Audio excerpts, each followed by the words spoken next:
Alors moi je suis le frère Jean-Gabriel, je suis prieur de la communauté ici.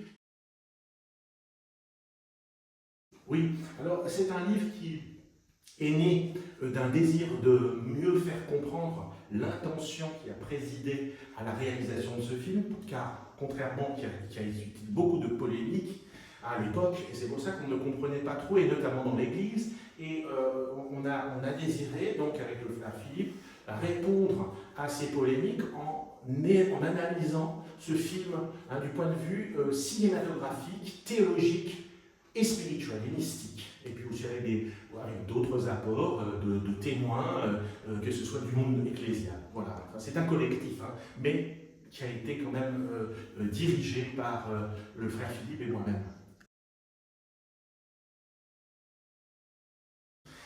Je pense que le film de Mel Gibson a été très incompris. Et le but de ce livre, c'est de dire qu'il y a une véritable écriture cinématographique et théologique, les deux. Ça n'est pas seulement un film gore, comme on l'a dit à l'époque, un film qui finalement ne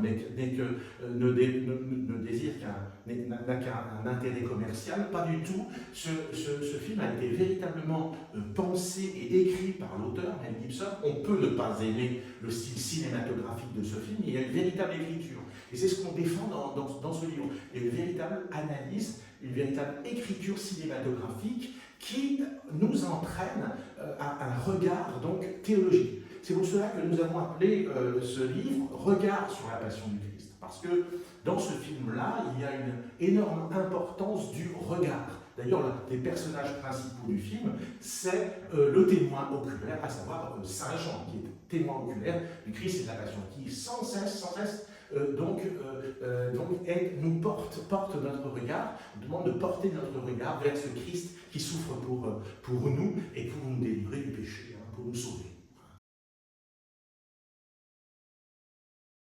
Le message principal, c'est que nous sommes invités véritablement à rentrer dans ce regard de foi qui préside donc à tout chemin de croix. En fait, c'est un chemin de croix, ce film, davantage qu'un film sur la passion. C'est véritablement une expérience très profonde et spirituelle qui dérange, bien entendu, parce que la souffrance du Christ, forcément, nous renvoie à la nôtre, à notre violence, et à l'égard d'un innocent, c'est encore plus dur à vivre. Mais justement, la manière dont souffre le Christ et les regards qui sont portés par les divers protagonistes du film nous invitent, nous aussi, à porter un regard de foi sur le Christ qui souffre pour nous. Voyez, et donc ce désir que nous avons eu de défendre finalement cette écriture cinématographique de Gibson, qu'il faut bien comprendre dans cette dimension du regard, et donc de la foi, car pour voir le Christ, il faut croire en lui. Croire, chez Saint Jean justement, c'est voir. Peut apporter, justement, comme c'est un chemin de croix, effectivement, c'est donc toute une dimension spirituelle qui entre en jeu et qui invite donc le spectateur à y entrer, comme tout chemin de croix. Donc je pense qu'on peut entrer dans ce film en désirant d'abord y comprendre l'intention de l'auteur, l'intention de l'auteur, donc Mel Gibson, et donc à travers ces images, d'entrer nous-mêmes dans un regard de foi sur le Christ qui porte le salut du monde sur ses épaules, avec cette croix qu'il va justement assumer dans l'obéissance amoureuse, dans cette dynamique d'amour.